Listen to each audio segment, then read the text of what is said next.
Hi అండి. Hello. నమస్తే అందరికీ. పింఛన్లకు సంబంధించి వాళ్ళు వీళ్ళు దివ్యాంగులకు సంబంధించి చాలా రోజుల నుంచి కూడా ఒక యుద్ధమే కొనసాగిస్తున్నారు. చాలా ప్రాంతాల్లో నిరసనలు వ్యక్తం చేశారు.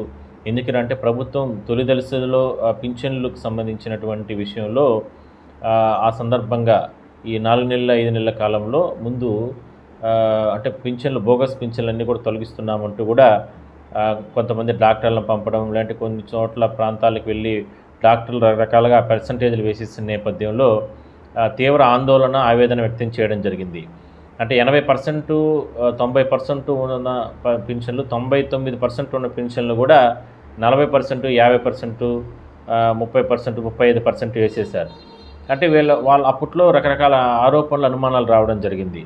అంటే హెల్త్ పింఛన్ల విషయంలో ఇలా చాలా దారుణంగా జరిగిందనేది ప్రధానంగా దివ్యాంగుల ఆరోపణలు చేయడం జరిగింది. ఎందుకంటే గ్రామాల్లోకి వెళ్ళినటువంటి డాక్టర్లు వాళ్ళ ఇంటి వద్దన, వాళ్ళ గ్రామంలో వాళ్ళ ఇల్లు, వాళ్ళకు కార్లు ఉన్నా, లేదంటే వాళ్ళ ఇంటి ముందర వాళ్ళ ఇంటికి సంబంధించినటువంటి అక్కడ పరిస్థితులు ఇవన్నీ కూడా చూసి, మీరు ఈ స్థాయిలో ఉన్నారు కదా, మరి మీకు కూడా ఇన్ని రకాల పింఛన్లు వస్తున్నాయా అంటూ రకరకాలుగా చులకనగా మాట్లాడి ఆస్తుపాస్తులు ఈ స్థాయిలో పెట్టుకొని ఇంత పెద్ద మొత్తంలో పింఛన్లు తీసుకుంటున్నారా అంటూ కూడా మాట్లాడినట్టు, మరోవైపు మాన్యువల్గా కూడా ఎక్కడ కూడా అంటే దివ్యాంగుల్ని పరిశీలన చేయకుండా హెల్త్ పెన్షన్ తీసుకునేటటువంటి వాళ్ళని 15,000 తీసుకునే వాళ్ళకి సంబంధించి ఎక్కడ కూడా పరిశీలన చేయకుండా కేవలం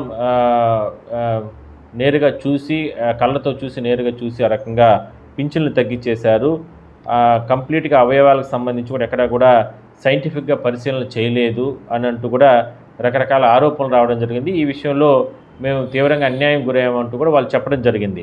సరే, వీటన్నిటిని కూడా పరిలోకి తీసుకున్నటువంటి ప్రభుత్వం మరోసారి రీఅసెస్మెంట్కి 1 నెల రోజుల పాటు అవకాశం ఇచ్చింది.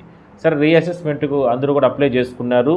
వాళ్ళందరూ కూడా ఇప్పుడు ప్రస్తుతానికి స్లాట్స్ ప్రకారం ముందుకెళ్తున్నారు. దాని ప్రకారం నోటీసులు తీసుకొని మరోసారి వాళ్ళు పింఛన్లకు కోసం అంటే సదరన్ సర్టిఫికేట్లు కొత్తవి తీసుకోవడం కోసం దరఖాస్తులు చేసుకోవడం జరిగింది.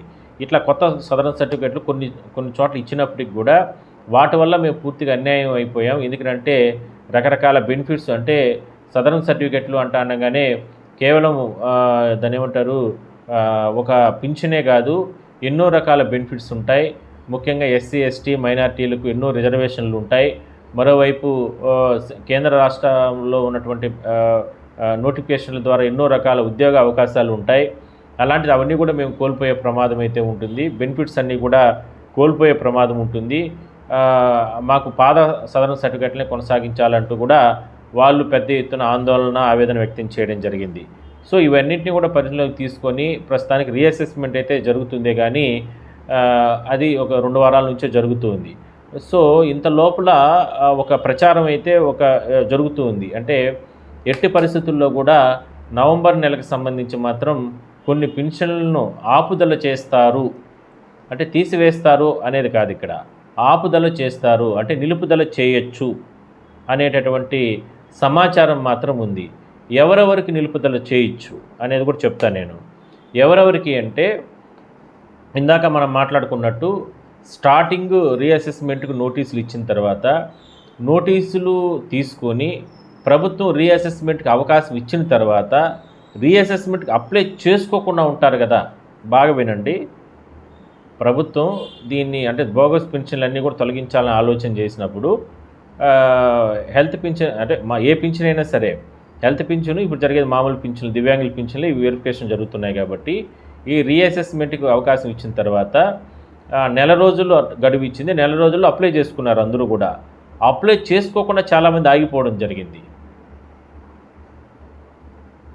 ఇప్పుడు వాటి మీద ప్రభుత్వం ఒక ఆలోచన చేస్తూ ఉంది. అంటే ఏమని, వీళ్ళకు 1 నెల రోజులు అవకాశం కల్పించినా కూడా అప్లై చేసుకోలేదు కదా, మరి వీళ్ళకు నిజంగానే వీళ్ళు బోగస్లా అనేటటువంటి అనుమానం ప్రభుత్వ అధికారులు ఉంది. అందువల్ల నిలిపేయాలని ఎక్కడ కూడా నిర్ణయం తీసుకోలేదు. ఆపుదల చేద్దాం, ఆపుదల చేస్తే అప్పుడైనా వీళ్ళు ముందుకు వస్తారా రీఅసెస్మెంట్కి, అంటే తీసేయాలని ఆలోచన కాదు, అప్పుడైనా సరే ముందుకు వస్తారా. అంటే ఇట్లా డబ్బులు ఇస్తూనే ఉంటే వాళ్ళ పాటుకు వాళ్ళు ఇళ్ళ దగ్గరే ఉంటున్నారు.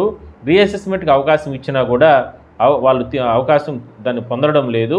కాబట్టి మనం కొద్దిగా ఆపుదల చేస్తే ఒక నెల ఆపితే కనీసం రెండో నెలలో అయినా సరే వీళ్ళు ముందుకు వచ్చి రీఅసెస్మెంట్కి సార్ మాకు పింఛన్ ఆగిపోయింది, మాకు రీఅసెస్మెంట్కి అవకాశం ఇవ్వండి అని అంటూ అట్టన్నా ముందుకు వస్తారా మరి అనేటువంటి ఆలోచన ప్రభుత్వ యంత్రాంగం చేస్తున్నట్లు తెలుస్తుంది. ఒకవేళ ఆగితే అలాంటి వాళ్ళకి ఆగచ్చు, అలాంటి వాళ్ళకి పింఛన్లు నిలుపుదల చేయొచ్చు తాత్కాలికంగా. మళ్ళీ చెప్తున్నాను, తాత్కాలికంగా. మళ్ళీ మీరు కంగారు పడి టెన్షన్ పడి అట్లా ఇట్లా ఇవ్వకండి.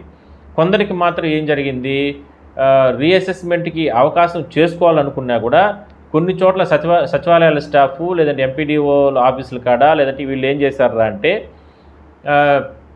15,000 నుంచి 6,000 రూపాయలు నీకు బదిలీ చేశాము, బదిలీ చేసినటువంటి నోటీసులు మీకు ఇచ్చాము పర్సంటేజ్ తగ్గిన కారణంగా, కాబట్టి మీకు ఏదో ఒక రకంగా పింఛన్ వస్తూ ఉంది కదా, మీకు రీఅసెస్మెంట్కు ప్రభుత్వం అవకాశం ఇవ్వలేదు అంటూ కూడా కొంతమంది దివ్యాంగులకి చెప్పి వాళ్ళ వెనక పంపించేశారు. ఉదాహరణకు నేను ఇంతకుముందు కొన్ని వీడియోల్లో కూడా చేశాను. వెంకటేష్ గౌడ్ ఏదో పేరు ఒక అతను, ఆయనకు ఒక కాలు లేదు కంప్లీట్గా, అతనికి కూడా అంతే 15,000 పింఛన్ తీసుకుంటా అన్నాడు. అతను ఎంత % ఉన్నింది, బట్ అతనికి రీఅసెస్మెంట్కి అవకాశం ఇవ్వలేదు, నోటీసులు ఇచ్చినా కూడా రిటర్న్ తీసుకోలేదని కూడా ఆరోపణలు రావడం జరిగింది. సరే, ఇంకొన్ని చోట్ల కూడా అలానే జరిగాయి. సో ఇలాంటి వారికి జరిగింది అప్పట్లో. సరే, వీళ్ళు ఇలాంటి వారికి అంటే తగ్గచ్చు, అంటే 15,000 నుంచి 6,000 నోటీసుల ప్రకారం అలాంటి వాళ్ళకి తగ్గచ్చు. మరి కొంతమందికి రీఅసెస్మెంట్కి అసలు ముందుకు రాని వాళ్ళకి కంప్లీట్గా పింఛను నిలుపుదల చేయొచ్చు. నిలుపుదల అంటే తాత్కాలికంగా ఆపచ్చు, అట్లా అన్న ముందుకు వస్తారా అని, అలా జరగచ్చు. ప్లస్ ఇంకోటి ఏంటంటే వీళ్ళు నోటీసులు తీసుకున్న వాళ్ళు కొంతమంది వెళ్ళలేదు. ఎందుకు అంటే రకరకాల కారణాలతో వెళ్ళలేదా, నిజంగా వాళ్ళకు ఏదైనా ఇబ్బందులు ఉండి వెళ్ళలేదా, ఇవన్నీ కూడా గ్రామ వార్డు సచివాలయాల సిబ్బంది కూడా డేటాను సేకరిస్తున్నారు. అంటే ఉదాహరణకు ఒక డేటు వాళ్ళకి ఇచ్చున్నారంటే కొన్ని పలానా సెంటర్లు, ఆ పలానా సెంటర్లకి రీఅసెస్మెంట్కి నువ్వు అర్జీ పెట్టుకున్నావు, మరి ఎందుకు మేము నోటీసులు ఇచ్చిన తర్వాత ఆ సెంటర్కి ఎందుకు వెళ్ళలేదు అని సమాచారం సేకరిస్తున్నారు. నిజంగానే వాళ్ళకి ఏదైనా ఇబ్బందులు ఉండి వెళ్ళకపోతే మరోసారి వాళ్ళకి అవకాశం ఇవ్వాలనేటువంటి ఆలోచన అధికారులు చేస్తున్నారు. సో ఇట్లా జరుగుతుంది. దీన్ని ఒక పద్ధతి ప్రకారం తీసుకెళ్లాలనే ఆలోచనతోనే వీళ్ళు ముందుకెళ్తున్నారు. సార్, చూద్దాం మరి ఏం జరుగుతుంది ఏందనే దానిపైన మీరు మన ఛానల్ చూస్తూనే ఉండండి. ఏదైనా నాకు వచ్చిన సమాచారం మీకు ఎప్పటికప్పుడు నేను తెలియజేసే ప్రయత్నం చేస్తాను. ముఖ్యంగా ఈ పింఛన్లకు సంబంధించి, ఎందుకంటే వాళ్ళు తీవ్ర ఆందోళన ఆవేదన వ్యక్తం చేస్తున్నారు కాబట్టి వాళ్ళకి సంబంధించి మాత్రం ఏదైనా సమాచారం ఉంటే నేను ఎప్పటికప్పుడు మీకు తెలిసే ప్రయత్నం చేస్తూ ఉంటాను. చూద్దాం నెక్స్ట్ ఏం జరుగుతుంది. మీరు కూడా అంటే ఇందాక మనం చెప్పుకున్నట్లు వాళ్ళు కూడా ఎవరు కంగారు పడాల్సిన అవసరం లేదు, ఒక ఆలోచన మాత్రమే వాళ్ళు చేస్తున్నారు. అందుకనే మీరు రీఅసెస్మెంట్కి దయచేసి పెట్టుకోండి. ఒకవేళ పెట్టుకోకపోయింటే పెట్టుకున్న వాళ్ళు మాత్రం మీకు హెల్త్, నేను మొదటి నుంచి చెప్పేది అంతే, నోటీసులు తీసుకున్న వాళ్ళు మాత్రం ఎట్టి పరిస్థితుల్లో మాత్రం అంటే హెల్త్ చెకప్కి మాత్రం వెళ్లకుండా మాత్రం ఉండబాకండి. ఖచ్చితంగా పోయి మీ పరిధిలో ఎన్ని ఇబ్బందులు ఉన్నా మీరు పోయి అక్కడ చెకప్లు మాత్రం చేసుకోండి.